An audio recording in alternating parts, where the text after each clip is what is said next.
Sick shirt, bro. Burnett train. Yes. Did you go like out for a week with them? Yeah, I was out at Mix, would have been 2 summers ago.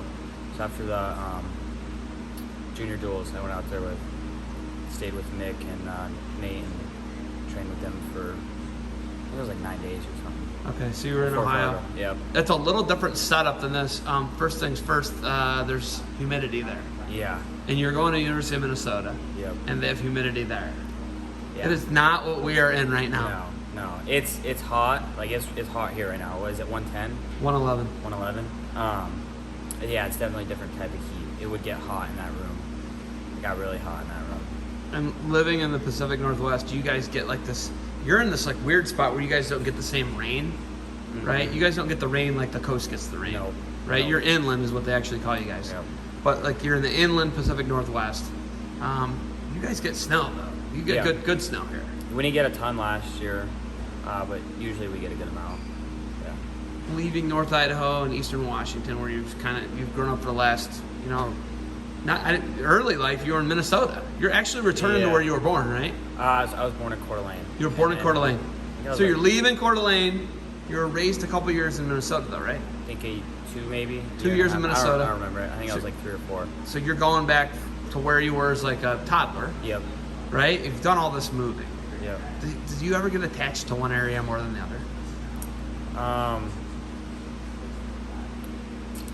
Corvallis and Coeur d'Alene, probably.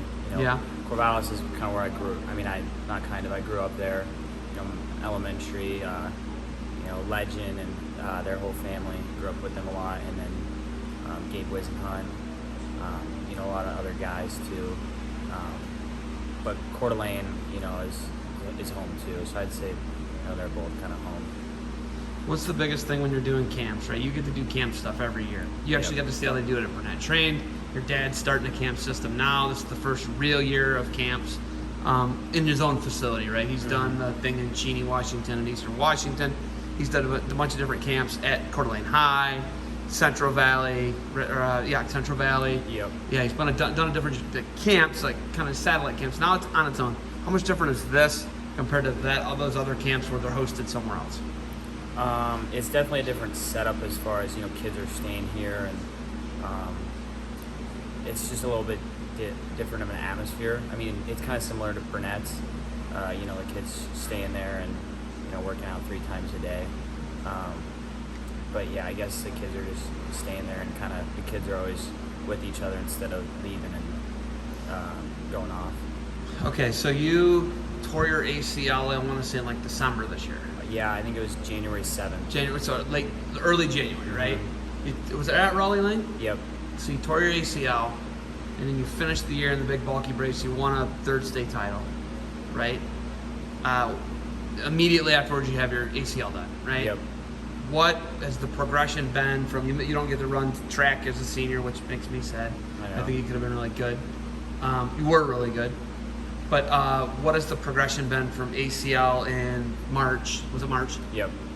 Surgery in March. Yep. To now, where are you at right now? So I'm 4 months out right now. Just been lifting. I think we took 3 weeks off after surgery and kind of just rested and didn't do much, and then started lifting, and basically been lifting since kind of end of March. So just getting stronger, upper body, kind of just getting ready for that college strength. It's definitely a different level. And then now kind of getting into lower body strength and getting the lower body strength back. And then hopefully start getting on the mat here in about a month and a half or so, and getting back into the flow of things. When do you take off from Minnesota? Beginning of middle August. Okay. So you go there, and right away you're going to probably hit the ground running, training. You're going to have to start doing like live wrestling by September, would be my guess. Yeah, middle of September, I think. Probably get some. I think I can start running there pretty soon. Just get a base down, and then start working back into things. But we don't want to rush into things. I mean, we want to get going, but we don't want to rush into it and get hurt. So Legend is a massive 149 pound. Yeah, he's big. I mean, enormous. He's big. He's 3 or 4 inches taller than you. Yeah. At least, and then he's probably got 10 pounds on you almost. 8 or 10 pounds. Yeah, I think we were 5 to 10. Yeah. 5'10", right? Yeah. So he's a massive 49. Yeah. Do you see yourself? You'll be a good size 49, right? Yeah. I think I'll be a good size 49, especially when I put a little bit of weight on my legs because I haven't lifted legs since December. So. Kind of can't, Yeah. right? They'll buckle. Your knee will buckle. Yeah. Biggest thing going to the University of Minnesota, obviously we talked about it last year, the goals. I mean, your dad's a 2-time D1 All-American. I'm sure that you and him talk goals a lot. What are the ultimate goals for you?